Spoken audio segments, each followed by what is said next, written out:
qismliq tarixiy romanining birinchi qismining davomini anglatamiz. O yer yutqurlarning zulmidan qutuladigan ish bo'lsin. Baratlı cengi bargay. Men bu yalğız oğlumni o'ltaga tutdim. Valla qurup kesib, sizga va'nın kerki yo'q. Hey o'g'li, yomonlikdan o'zingga hamroh bo'lg'ay. Sensa qo'lingni qonga palturmoq ekansan-da. Aytinglar-chi, endi qanday qilamiz? Bularning kala harısida to'shqon tutilganligini unutib qopti Urgoval. Tömer akamning qabrisiga qarab baqib o'tgan. U qabridan hilimi daryo hasrat nadomat yoshlarga yetib turibdi. Yig'idan qechib yiqilib o'lguncha maydonda erishib o'lgan yaxshi. Men bir tomchi qiynib qog'ich so'qishiman. Dushmanga el bo'ladigan xo'jin yo'q. Texi onasining qornidan yerga tushmadi.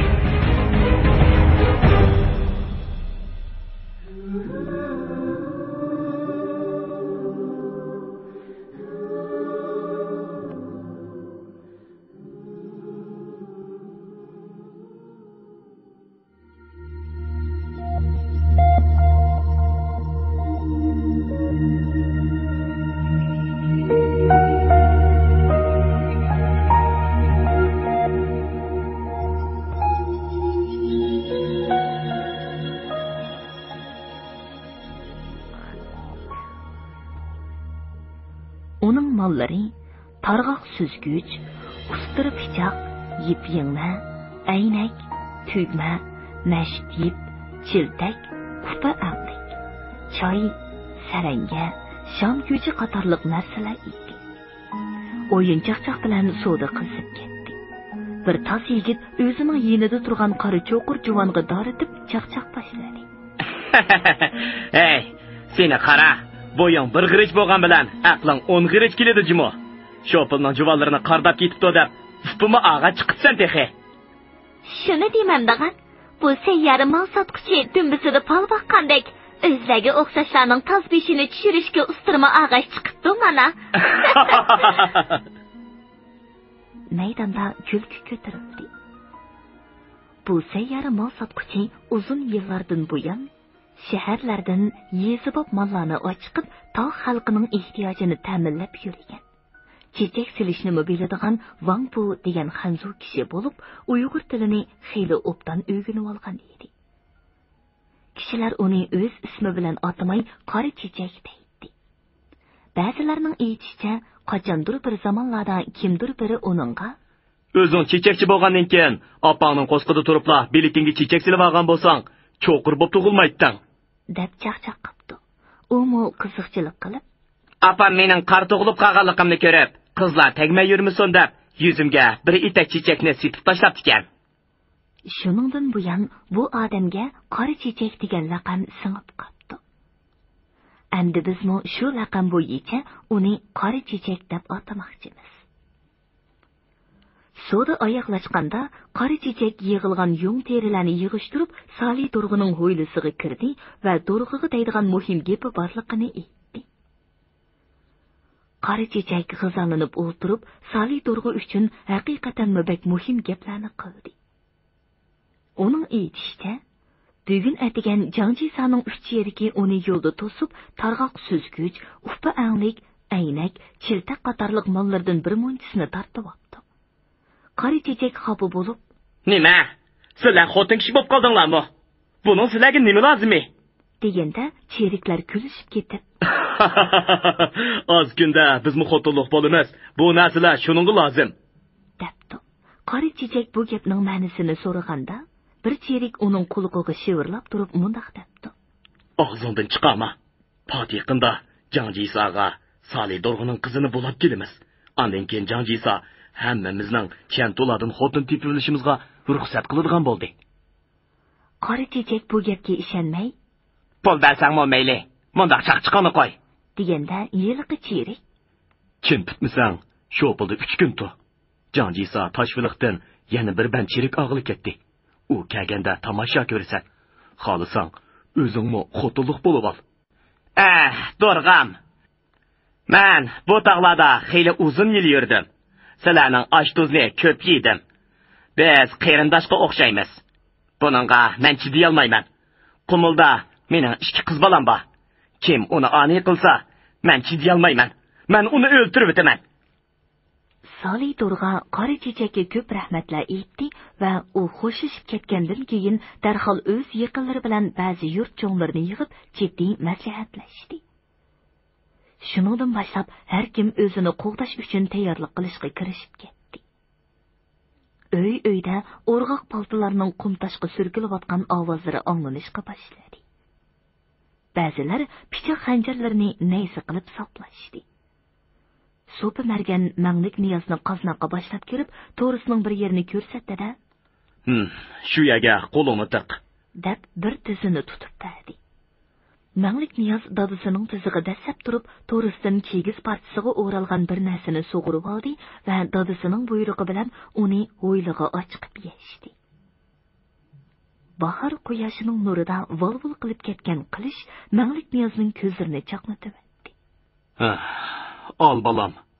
Bu tömür xalpi yığılıqıdan qalğan təvərrük. Növbət əmdi san gəldi. Sən bunun bilan el yurtning numusini qo'g'da.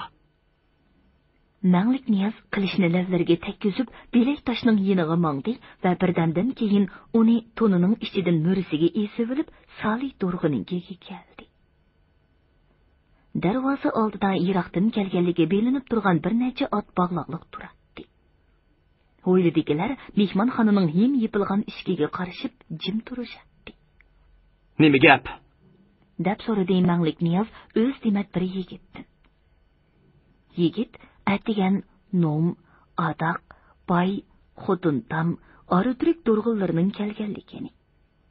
Ularning hech kimni ko'rgizmay, xeylidan beri Sali Dorg'i bilan paranglashayotganligini aytdi.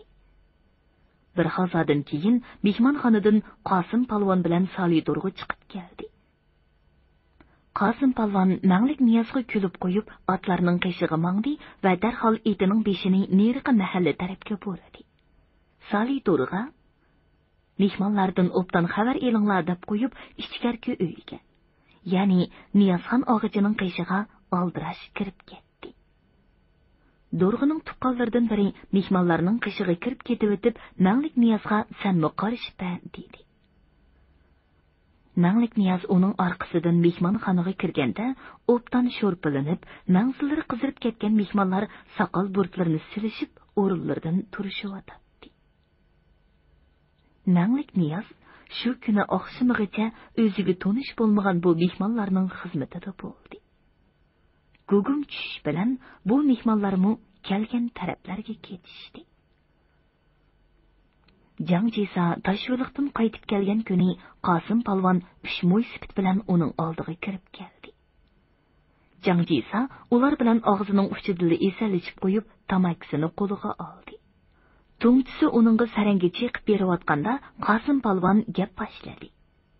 U o'zini Sali Dorg'ining tuqqani deb tonishtirib, Jisa bilan Dorg'am o'tirsida majra chiqqanligini anglagandan keyin nihoyatda beoram bo'lgan holda boydan shopulga darhol yetib kelib, Dorg'ini Jisaga beadablik qilganligi uchun qattiq ayblaganligini, Dorg'ining o'z aybini bo'yniga olganligini aytib kelib, biz Sali Dorg'i uchun Jisa janoblariga nomaqul bo'lg'ili keldik.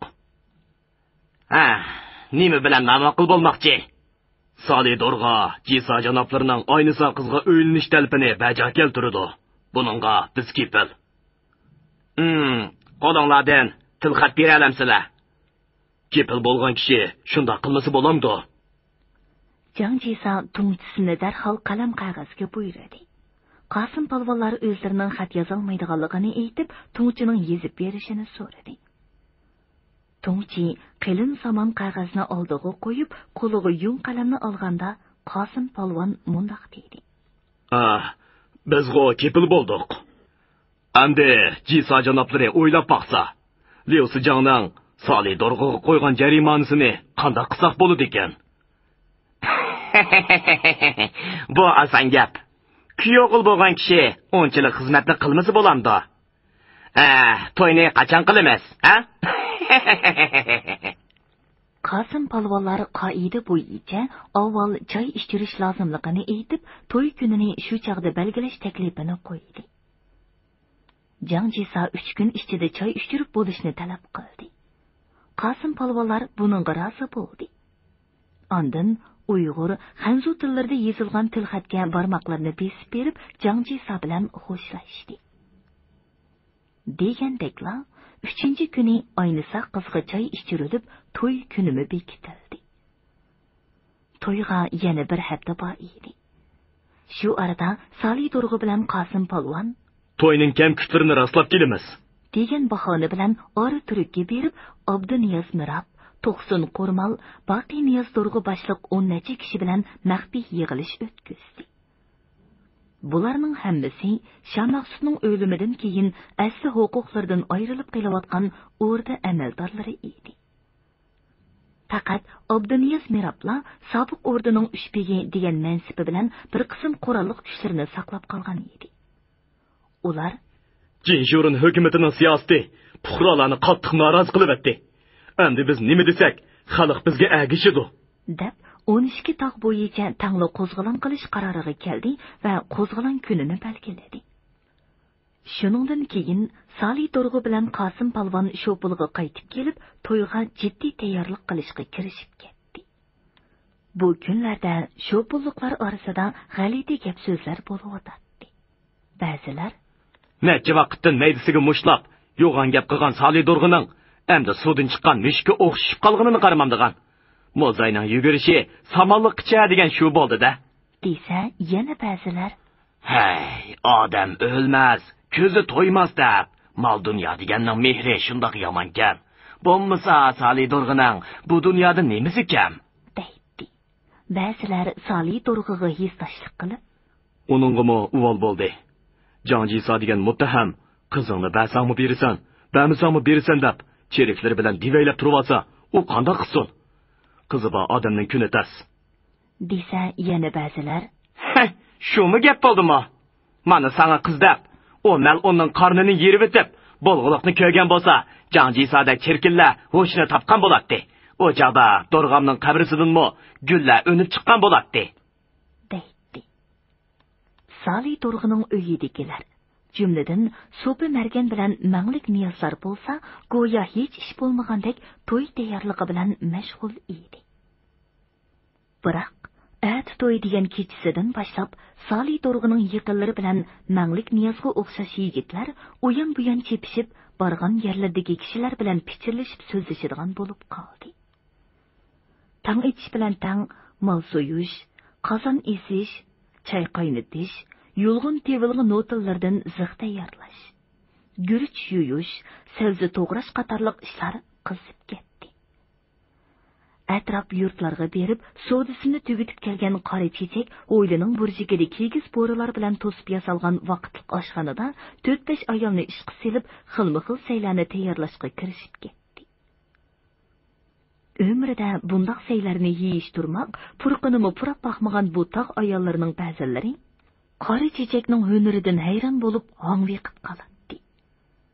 Shundoq chaqlarda qora chechak peshona tarlarini surtib, "Hey Ayla, sen uxlab qoldingmi? Chapsan bo'l!" deb vorqiraydi. Kun qayrulgacha jamoatning oldi-kayni uzab bo'ldi.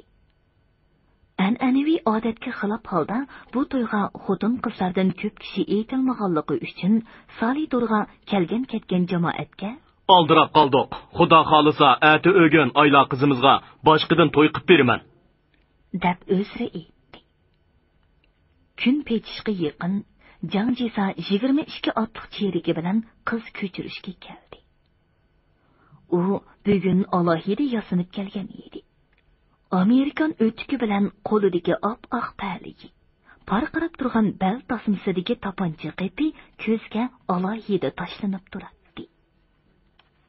O'z raqibini yengib, uning qo'lidan qimmatli o'ljini tortib olgan kishining chiroyida qanday mamnuniyat ifodasi ko'rilsa, uning yodongi chiroyidami shundoq bir xil ko'ranglik aks etib turadi. U bir qo'lini egiz ko'tarib, cheriklarga xitoban, "Puxadan chiqqicha, o'ynab kulib yayirvelinglar. Osmonning osti bugun bizning!" deb o'nlik vorqiradi. Cheriklar miltiqlarni tom tuvi bilan bo'linglarga tirab qo'yib, xotirjam chazo qurib o'tirishdi. Ziyofat qizib ketdi. mehmonxona bilan hovlining peshayvonlarida gavshin ovozlari yangrab, dobxijak bilan aytilayotgan qumul muqomlarini uzib qo'yadi. Har biri yangi say, yangi kavob tartilganda, apchilgini kiyinib olgan tog' yigitlari sheriklarining piyollarini sharobga to'ldirib turadi. Sheriklarining orasiga kirib o'ltirgan tog'liqlar sheriklarni ha deb sharobga taklif qilib, o'zlarimu oz-poz ichishadi. Qarang'i tushgan seri o'ylining bir qancha yerda lovuldab turgan gulxon o'tlari sheriklarining horiq sharobdan qizargan yuzlarini texmi qizil qilib ko'rsatdi. Daplar qattiq urilib, mashrab boshlanish bilan qiz yigitlar usulga tushib, butun ho'yla ajoyib jonlanib ketdi. Ba'zi sheriklarmi egiz pastda sap o'tirg'i tushdi. Ularning orasida yiliqi burutliq Uyg'ur sherikimi bor edi. Shu arada Jangjisa mehmonxonadan daldanglab chiqqan peti. Qiz qani, men uning bilan usulga tushiman, deb varqiradi. Chalimas sheriklar o'rinlarida o'ltiribla egiz past chavoq chelib, uning bu gapini qo'llab varqirashdi. Basti kelgan ishga ayol Jangjisaning yeniga kelib, "Biz tog'liqlarning qoidasida sulton yigit o'zi kirmasa, qiz hujrasidan chiqmaydi. Yersalar, o'zlari qizning yiniga biz boshlab kiraylik," deb uni qo'ltig'idan ilib qizning hujrasiga boshladi. Jangjisa sham bilan yuritilgan yasada hujrning bir chetidagi yog'och katta chiroyli kiyinib, nafs hol shoyi ro'molga purkinib o'ltirgan qizni ko'rish bilan o'zini yo'qotgan holda, farishtam, qani yuring, deb uning qo'lini tutgan hamon yilqi ishga ayol ishni taq qilib yepibdi. Qizning kuchli qo'li bilan urilgan xanjar Jangjisaning yuragiga qadaldi. O'yla va mehmonxonada xizmat qilib yurgan odamlar sheriklariga yopirilib, hoy-to'y degicha ishni tugatdi. Manglik Niyoz beshidagi hol shoyi ro'mol bilan yolg'on chechini cho'rib o'tib, Jangjisaning qonga melangan jasadini uydan so'rab chiqdi. Yolg'on chechangni selib olsang, aynisa qizdimi qilishmaydigan qiz bo'g'idaksan. To'la gap qilma. Bo'lmasa, ma'uni ko'rib otamsan, deb qo'lidagi qonli xanjarni uningga tanglab kuldi Manglik Niyoz. Salidurga sheriklarining jasadlarini yig'ishtirish ishini bir qism kishilarga topshirib qo'yib, tayyor ot va miltiqlarga ega bo'lgan bir to'p yigitlarni Qosim polvon bilan birlikda boshlab, sheriklarining gazarmasi tarafga qarab mangdi. Ular gazarmaga yaqinlashay deganda, top-sunaylar bilan hoy-hoy o'lang aytib, mash'al yondirdi. Buni ko'rgan gazarmadagi sheriklar, qiz ko'chirib kelayotganlar, deb o'ylashdi-da, darvozani yo'g'on echib, ularni qarshi ilishga oldiga chiqdi. Biroq tuyuqsiz yoqqan o'q yomg'iri ichida ko'zni yumib ochqicha butun gazarma tog'liqlarning qo'liga o'tdi.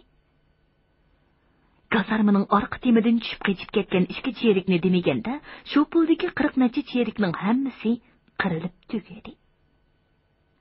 Ularning qurollari bilan gazarmadagi o'q-to'ra, ot uloqlarining hammasi tog'liqlarning o'ljisi bo'lib qoldi. 1931-yildagi Qumul dehqonlar qo'zg'oloni ana shundoq boshlandi.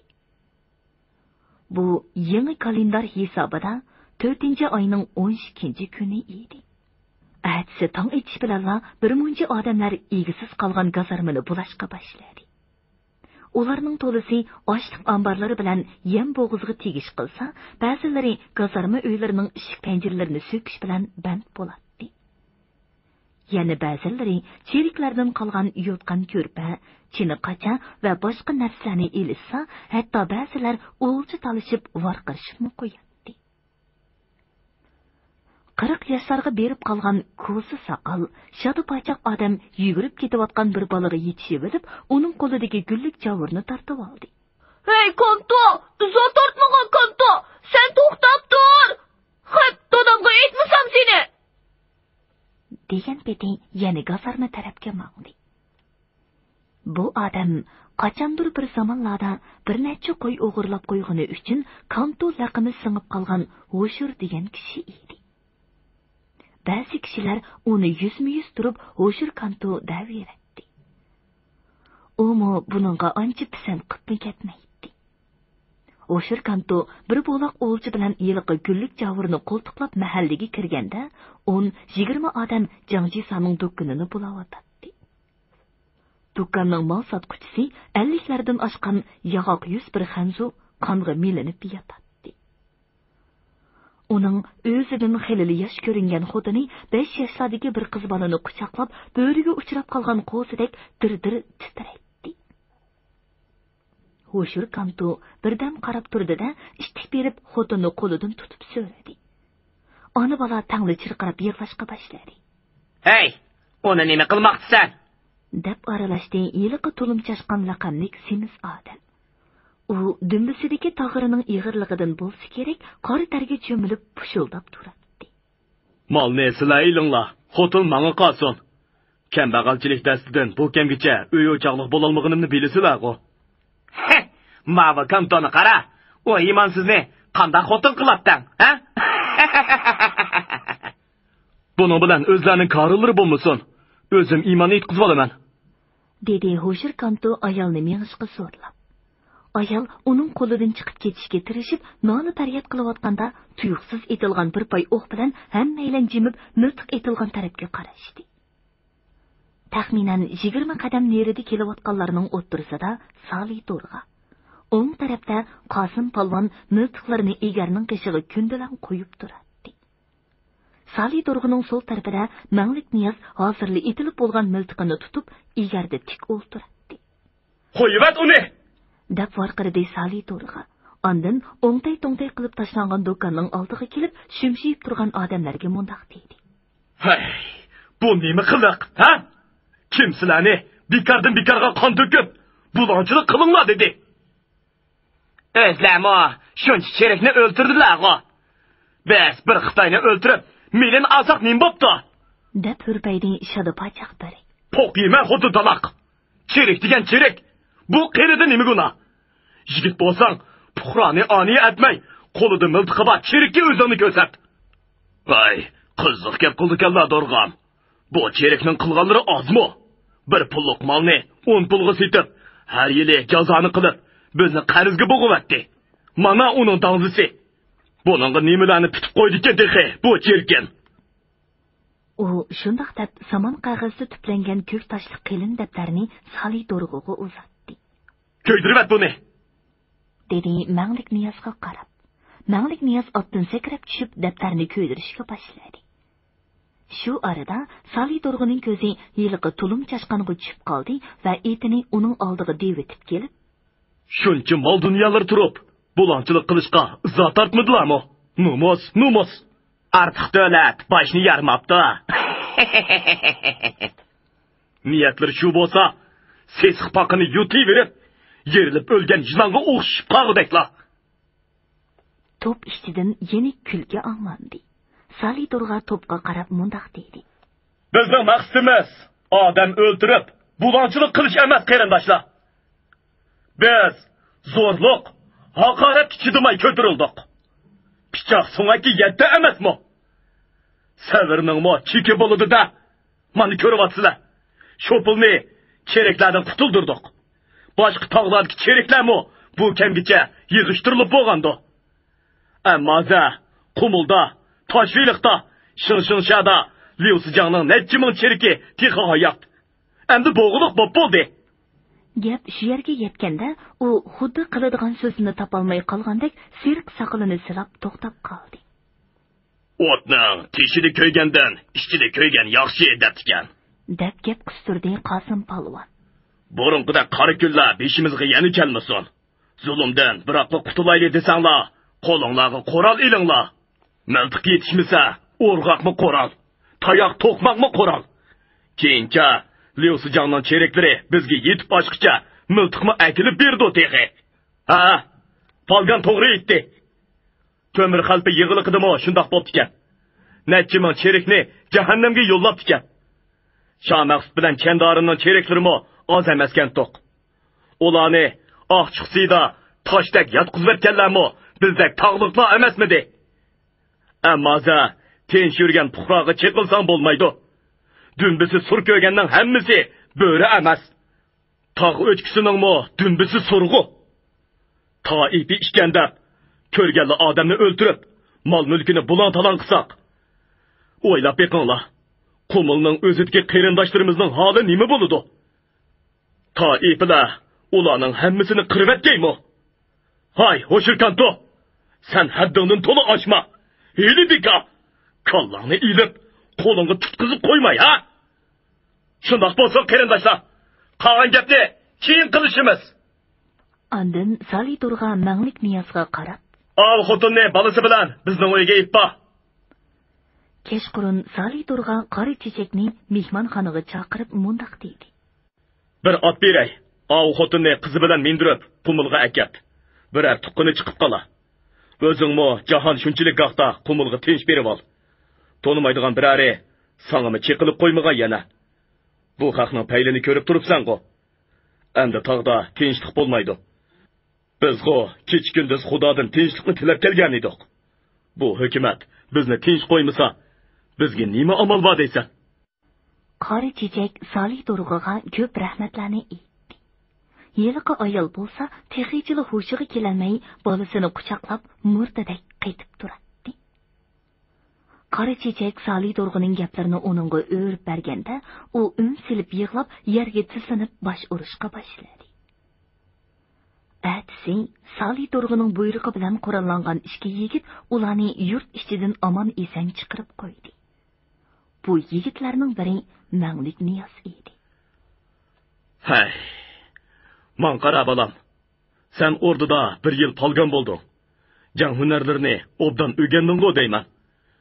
O'rganganlaringni adashlaringga o'rgat. Bizning kunimiz endi jang bilan o'tadi." "Xo'p, Torg'ata. Men jangga tayyor." Darvaqa shuningdan boshlab sho'polliqlar jang tayyorligiga jiddiy kirishib ketdi. Odatda bu xalq ichida ovchilik bilan ko'proq shug'ullanadigan marganlarmi xeyli ko'p edi. Ular cheriklardan o'lja olgan 5 atar miltiqlar bilan qurollandi. Qosim polvon ularga nimalarnidir tushuntirdi. Manglik Niyoz otliq yigitlarga goh qilishvozlikni o'rgatdi. Goh bir necha yigit bilan yurt ichidan chiqib, taraf-taraflarda charlash bilan shug'ullanadi. Odatdagi dehqon chorvachilarmi qo'liga nima chiqsa, shuning bilan qurollanib, Salidurg'ning hovlisi atrofidan ketmaydi.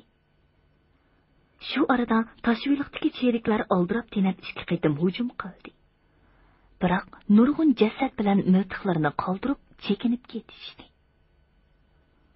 Bu kunlarda Nom, Adak, Bay, Arturik, Turkul qatorliq tog'lardagi jisalar bilan cheriklarning hammasi yo'qitilib, butun tog' rayoni degidek qo'zg'olonchilarning qo'liga o'tgan edi. Xuddi qalin o'rmonliqqa tutashgan o't yo'l quruq hammani kuydirib mangandek, bu qo'zg'olon kunlari Nomdagiga o'xshash dahshatli fojialarni yuz berdi. Bu fojia qo'zg'olon tarixining bir xunuk sahifasi bo'lib qoldi. Nom Qumul shahrining 230 kilometr sharqi shimolidagi burchagida, tashqi Mongolga yaqin joylashgan eng chetdagi bir yurt bo'lib, u yer Shamaq Sutvoning odam palaydigan jazo lageri edi. "Aroq degan ochiq nima, shing-shing qaynaydi. Chingon g'ojam koyib qolsa, nomga palaydi.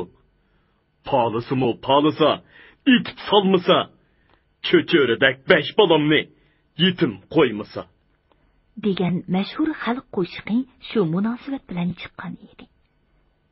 Bu yerda necha o'nlagan zindonlar bo'lib, bu zindonlar bir necha metr cho'nqurlikda og'zi tor, ichi keng, ya'ni tunur shaklida. Har biriga 5, hatto 10 odam sig'adigan qilib o'yib yasalgan edi.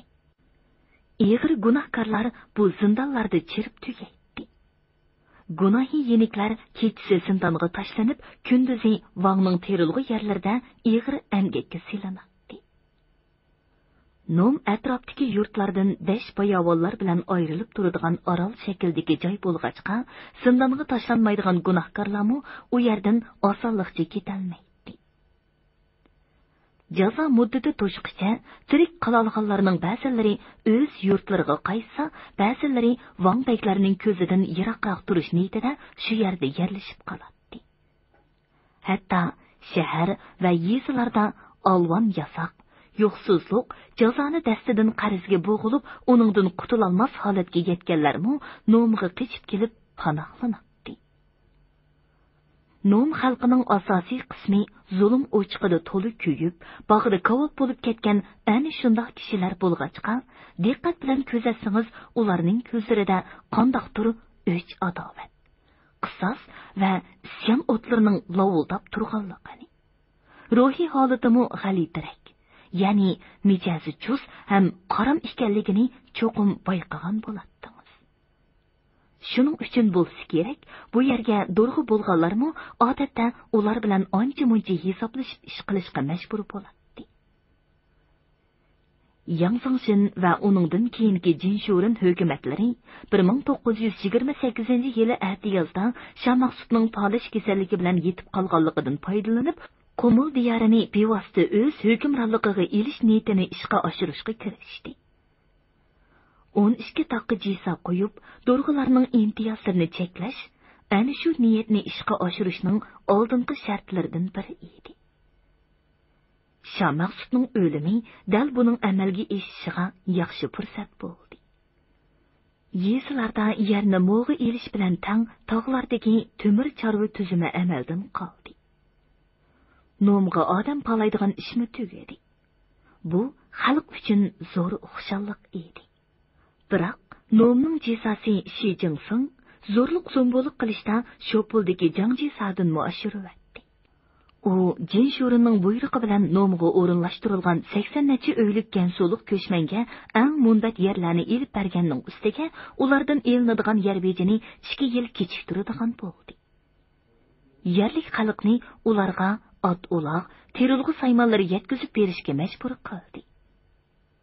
Bu at-uloqlarni ular ishlatib, xalq beqib beradi. Hatto ular qo'sh qaqatgan kalalarni ishlatib bo'lib, qo'sh sapallari bilan haydab tashlaydi.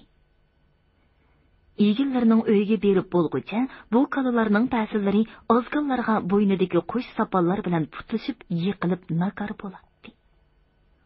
Ba'zilari ko'lchaklarda to'xtab qolgan issiq va paskina suvlarni ichib olib, og'rib o'ladi. Hammadan yomoni shuki, Shijisa o'lik o'chaqliq bo'lgan kishilarni qasdan yiroqlarga hojirga haydab o'tib, o'z cheriklarining ayollarini oyoq osti qilishiga fursat yaratib beradi. Uning ustiga Shijisa bilan nomga kelgan jazonixo'r savdogarlarning hammasi degudek bo'ytaq bo'lg'achqa, ular Uyg'urlardan o'ylanish ko'yiga tushgan edi. Biroq hech kim ularga qiz berishga unamaydi. Bir kuni savdogarlar Li Yong deganni nurg'un sovg'a salomlar bilan Shijisaning qishig'i vakil qilib kirgizdi. Biz mushkul ahvolda qoldik. Qumulda o'z xanzolarimizdan xotin ochqayli desak, ular bu yerga kelishni xohlamasa, bu yerdagi kantola biz bilan to'ylashini rad qilsa, biz mushundoq o'tayveramizmi?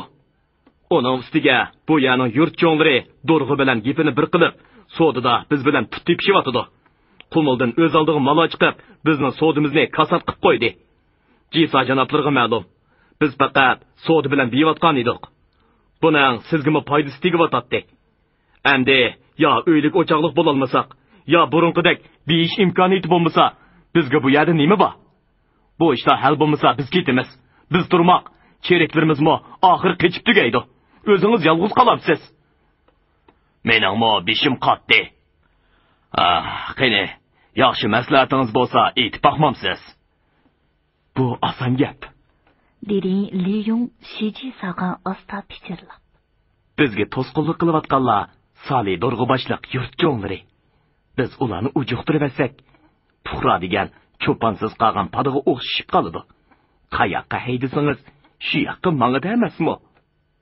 Bu fikr Shijisaga yoqdi. U Li Yong boshliq jazonixo'rlar va o'zining yenidagi qo'l cho'moqlari bilan maslahatlashib, bir cho'ng suiqasd planladi. Shijisa kichik nom degan yerdan to'y qilib qaytgandan keyin, "Men yurt cho'nglariga bu yerda boshqadan to'y qilib beraman" degan bahona bilan Sali do'rg'i boshliq yurt cho'nglarining hammasini choyga etib, g'izo tomoqqa zahar silib berdigan bo'ldi. Yiliqi ko'chmanlarni, "Chantola, sizlarni o'ltirib etmoqchi bo'pti. Darhol sim to'qmoqlarni yasab tayyorlaninglar. Bizga belgi bergan hamon Çerikler bilan birlikte ularga hujum başlap, erkeklerini öldürünlar. Xotin qizlar bilan mol mulki sizlarning bo'ladi. deb quturatdi. Nomga burunroq kelib yerlashib qolgan Shuloyi degan tijoratchi bu ishdan xabardor bo'lib, ahvolni Sali Durg'iga aytib qo'ydi. Men Xanzu bo'lsam-mo, sizlar bilan qarindoshlik bo'lib qolgan. Ularning Xudodan qo'rqmay, mundaq nohaq qon to'kishiga hargiz rozi emasman. Sali Durg'a cho'chib ketdi. Yurt cho'nglarini yig'ib, bu suiqasdga qarshi tadbir tepish ustida maslahatlashib turganda, Shijisaning choyga chaqirgan bog'ga kelib qoldi. Shuning bilan ular kechicha uyma-uy xabar qilib, xalqni qo'zg'adi. Aram turgan xalq qora miltiq va tayoq to'qmoqlar bilan qurollandi. Atsi yurt cho'nglariga dasturxon tortilish bilan tangla qurollangan xalq Jisa gazarmasiga shiddatli hujum boshlab, u yerdagilarning hammasini o'ldirib tashladi. Qo'zg'olonchilarning bir bo'ligi yiliqi ko'chmanlarga tegish qilib, birini tirik qo'ymadi. Shunday qilib, kun petib bo'lguncha Nom degan yurtning ichi oppoq bulutlar mangzidagi kechki shafaqqa o'xshash qip-qizil qonga bo'yilib ketdi. Bu dahshatli fojiadan urkib ketgan qushlar chet yoqalardagi dal-daraxtlarning shoxlari orasiga yo'shirinadi. Hatto ishlarmo qavash iqtidoridan qolgandek tom to'villarda beshini ichiga tiqib jim yetishadi. Nom va boshqa yurtlardagi qo'zg'olon yolqinlari Niyozxon og'ichining Oynisa qiz to'g'risidagi g'amini texmi kuchaytirdi. Endi hamma yurt buzilib ketdi. Yana nima ishlab bo'ladi degan. Qiz bola degan ojiz nima? Durg'i dadisimi jiqli ishlarni beshidan o'tkazdi. Mundaq qahta so'pi marganlarning kambag'alligimi ko'zga ko'rinmas. Yana bir qaytim gap qilib boqay. Xudoyim ko'ngliga insof berib unab qolsa, Oynisa qiz bilan manglik bolaning peshini bir qilib qo'yib, xotirjam bo'laylik. Jahon tinchig'icha kim bor, kim yo'q.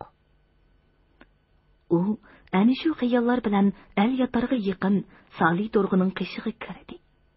Biroq amdili gap boshlab turganda o'ylida ot tuyoqlarining to'kirligan ovozi anglanib, manglik Niyozning "Durg'i ota! Durg'i ota!" degan ovozi anglandi. Sali Durg'a o'rnidan ishti qo'pib eshikni ochdi. Hurmatli radio anglag'uvchilar, yozuvchi Abdurahim O'tkirning Uyg'ongan Simin nomli tarixiy romanining birinchi qismini bugun mushi yergacha anglatdik. Davomini atidagi programmamizda anglag'aysizlar. Hozirgi qumul vaziyati Tömür zamonasidagiga faqatla o'xshamaydi. Yangjang janoblari Tömür isyonini tinchitilish uchun shunday qilgan. Kuch podshohlik haqida qissadagi bir jangni asga e'lon. Mubada xo'jini yozma, xuddi Changfiga o'xshash bir dili otning beshini orqaga bursa, o'choqqa qanday qilamiz? Durg'an, ko'rib otamdilar. Liu Sijangning bizga ko'rsatayotgan tomoshasini. Elchilikni obdan qildingizmi?